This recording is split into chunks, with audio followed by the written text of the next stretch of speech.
శుక్రుడు మాత్రం అపసవ్య దిశలో ప్రయాణం చేయాలి. అంటే అపసవ్య దిశలో అంటే మీరందరూ వచ్చేసి ఒక చుట్టూ తిరిగితే కనుక మీరు యాంటీ క్లాక్ లెవెల్లో తిరగాల్సిన అవసరం ఉంటుంది. కాబట్టి మీరు స్టార్ట్ చేయండి విద్యార్థులు. ఎవరు తొమ్మ చుట్టూ తాను తిరుగుతూ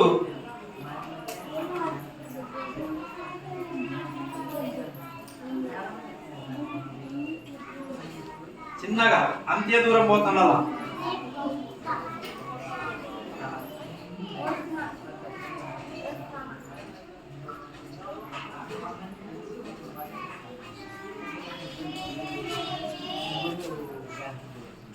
మీ కక్ష చూసుకోండి, అదే కక్షలోనే ప్రయాణించాలా.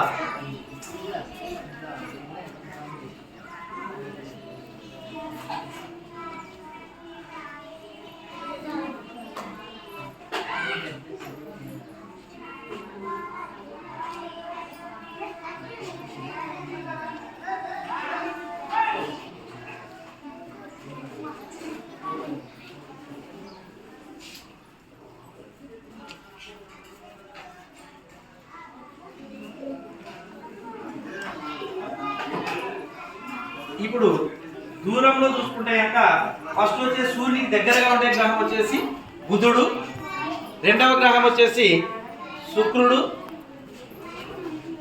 మూడవ గ్రహం అంగారకుడు, మూడవ గ్రహం భూమి, మూడవ గ్రహం భూమి, 4 అంగారకుడు, 5 వచ్చేసి బృహస్పతి అన్నిటికంటే పెద్ద గ్రహం, తర్వాత వచ్చేసి శని శాట్రిన్, నెక్స్ట్ ఇంద్రుడు, తర్వాత వచ్చేసి నెప్టూన్ వరుణుడు. ఇవి దూరం ప్లేస్లో ఉండేవి. పరిమాణ క్రమంలో అయితే కనుక పెద్ద గ్రహం వచ్చేసి బృహస్పతి. మళ్ళీ చెప్పండి సార్. పెద్ద గ్రహం వచ్చేసి బృహస్పతి. తర్వాత అన్నిటికంటే చిన్న గ్రహం వచ్చేసి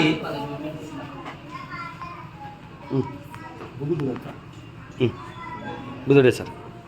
అర్థం సార్, బుధుడే. అన్నిటికంటే చిన్న గ్రహం వచ్చేసి బుధుడు. ఈ విధంగా మనకు దూరంలో వచ్చేసి భూమి, మూడవది పరిణామంలో వచ్చేసి పరిమాణంలో వచ్చేసి 5వది. ఈ విధంగా మనకి ఈ వృత్తాకారం ఉండేటువంటి ఈ గీతలను ఏమంటాము? కక్షాటం. దీర్ఘ వృత్తాకారంలో ఉండేటువంటి ఈ గీతలని ఏమంటాము? కక్షాటం అన్నమాట.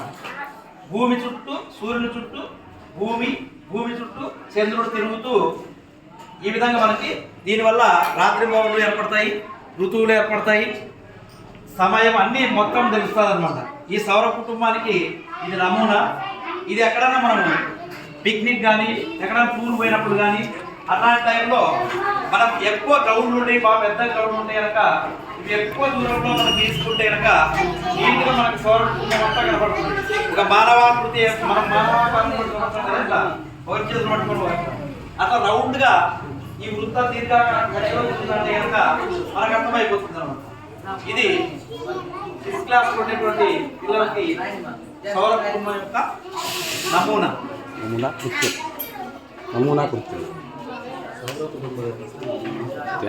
సౌర కుటుంబం వ్యవస్థ నమూనా యాక్టివిటీ.